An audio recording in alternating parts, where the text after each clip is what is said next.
അകാല നര 15ഉം 20ഉം വയസ്സുള്ള കുട്ടികൾക്ക് പോലും നരച്ച മുടി വരിക.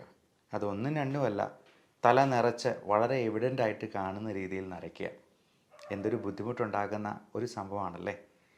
ഈ അകാല നരയെ ഒന്ന് തരണം ചെയ്യാൻ വീട്ടിൽ തന്നെ ചെയ്യാവുന്ന ഒരു ഹോം റെമഡിയാണ് ഇന്ന് പരിചയപ്പെടുന്നത്. നമസ്കാരം, ഞാൻ doctor Bipin Jose, Pulma medical centre, Pala, Kanjirappally and Sulthan Bathery.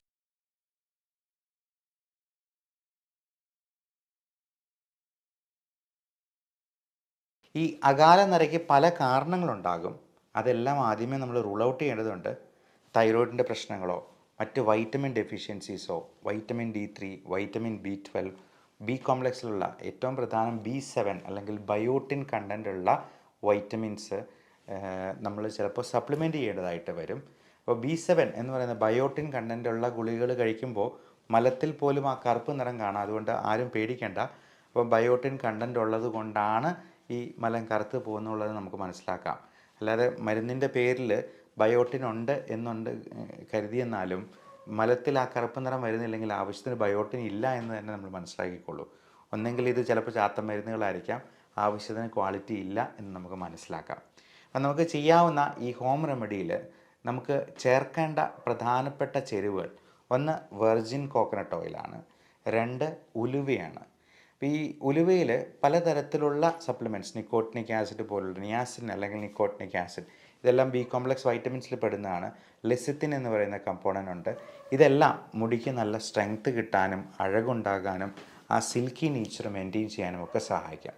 Virgin coconut oil എന്ന് പറയുന്നത് നല്ലൊരു മോയ്സ്ചറൈസറാണ്. പലപ്പോഴും നമ്മുടെ സ്കാൽപ്പിലെ ഈ ഡ്രൈനെസ് ആണ് ഈ പറയുന്ന ഒരു താരൻ പോലുള്ള പ്രശ്നങ്ങൾ ഉണ്ടാകാനും മുടി കൊഴിച്ചിലുണ്ടാകാനായിട്ടും ഈ അകാല നരയുണ്ടാകാനും ഒക്കെ കാരണമാക്കുന്നത്. ഈ വെർജിൻ കോക്കനട്ട് ഓയിലിലാണ് നമ്മൾ ഈ ആവശ്യത്തിനുള്ള ചേരുവകൾ ചേർക്കുന്നത്. അതിലാദ്യമേ ഉലുവയാണ്. അത് നന്നായിട്ട് പൊടിച്ചതിന് ശേഷം വെർജിൻ കോക്കനട്ടിലൊരു ചെരുവത്തിലെടുക്കുക, അതിലേക്ക് ആഡ് ചെയ്തിട്ട് അത് ചൂടാക്കി നല്ലപോലെ ഇളക്കുക. രണ്ടാമത്തെ പ്രധാനപ്പെട്ട ചേരുവ കരിഞ്ജീരകമാണ്. കരിഞ്ജീരകത്തിൻ്റെ പൊടി, അത് പൊടിച്ചിട്ട് ഇതിൻ്റെ ഉള്ളിൽ തന്നെ ഈ ചേരുവയൊക്കെ ഉള്ളിൽ ചേർത്ത് വീണ്ടും നന്നായിട്ട് ഇളക്കുക. അപ്പോൾ ഇളക്കി കഴിയുമ്പോഴത്തേക്കും അത് കറുത്ത നിറത്തിലൊരു പേസ്റ്റ് പോലെയാകും. അതിനുശേഷം നമ്മൾ അടുത്ത ആഡ് ചെയ്യേണ്ട സംഗതി മൈലാഞ്ചി പൊടിയാണ്. അത് മൈലാഞ്ചിയുടെ ഇല കൊണ്ട് തന്നെ നമുക്ക് വേണേൽ പൊടിച്ചുണ്ടാക്കാം. അല്ല എന്നുണ്ടെങ്കിൽ മൈലാഞ്ചി പൊടിയായിട്ട്, മെഹന്തി പൊടിയായിട്ട് നമുക്ക് വേണമെങ്കിൽ വിപണിയിൽ നിന്ന് വാങ്ങിക്കാവുന്നതാണ്. ഇതെല്ലാം 1-2 ടീസ്പൂൺ നമുക്ക് ആവശ്യത്തിനുള്ള, ഇപ്പം ടീസ്പൂണിൻ്റെ വലിപ്പം പറയുമ്പോഴത്തേക്കും നമ്മൾ കൂടുതലായിട്ട് വേണമെന്നുണ്ടെങ്കിൽ വെർജിൻ കോക്കനട്ട് ഓയിലും അതിനനുസരിച്ച് തന്നെ എടുക്കുക. 1-2 ടീസ്പൂൺ വീതം ഈ ചേരുവകളും കൂടി ചേർക്കുക. എന്നിട്ട് നന്നായി ഇളക്കി അതൊരു പേസ്റ്റ് പരുവത്തിലാകും. അപ്പം അതിന് ശേഷം ആ ചട്ടി ഒന്ന് മൂടി വയ്ക്കണം.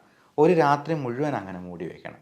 അപ്പോൾ അങ്ങനെ ഒരു രാത്രി കഴിഞ്ഞിട്ട് പിറ്റേ ദിവസം രാവിലെ നമുക്ക് ഇതെടുത്തിട്ട് നല്ലപോലെ അരിച്ച് ഒരു കിഴി കെട്ടി നല്ലപോലെ പിഴിഞ്ഞങ്ങ് എടുക്കുക. ഒരു കുപ്പിയിൽ ശേഖരിക്കുക.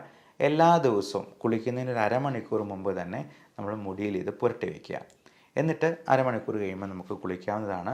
ഒരു 15 ദിവസത്തേക്ക് ഇത് ചെയ്ത് നോക്കുക. അപ്പോൾ ഒരു 15 ദിവസത്തിന് ശേഷം എങ്ങനെയുണ്ട് റിസൾട്ട് എന്നുള്ളത് നിങ്ങൾ ഈ വീഡിയോയുടെ അടിയിൽ തന്നെ കമൻ്റായിട്ട് രേഖപ്പെടുത്തുക. ഇനി ഇതുകൊണ്ടൊന്നും അത് ശരിയായില്ല എന്നുണ്ടെങ്കിൽ നിങ്ങൾ ഡോക്ടറെ സമീപിക്കാനായിട്ട് മടി കാണിക്കരുത്. എന്തെങ്കിലും വൈറ്റമിൻ ഡെഫിഷ്യൻസിയോ മറ്റ് അണ്ടർലൈയിങ് കണ്ടീഷൻസോ ഹോർമോണൽ ഇംബാലൻസോ ഒക്കെ ഇതിലേക്ക് നയിക്കാൻ സാധ്യതയുണ്ട്. അതുകൊണ്ട് അതിനൊരു വിദഗ്ധ സേവനം നിങ്ങൾ വേഗം തന്നെ തേടേണ്ടത് അത്യാവശ്യമായിരിക്കും. Love and regards, doctor Bipin Jose, Pulma medical centre, Pala, Kanjirappally and Sulthan Bathery.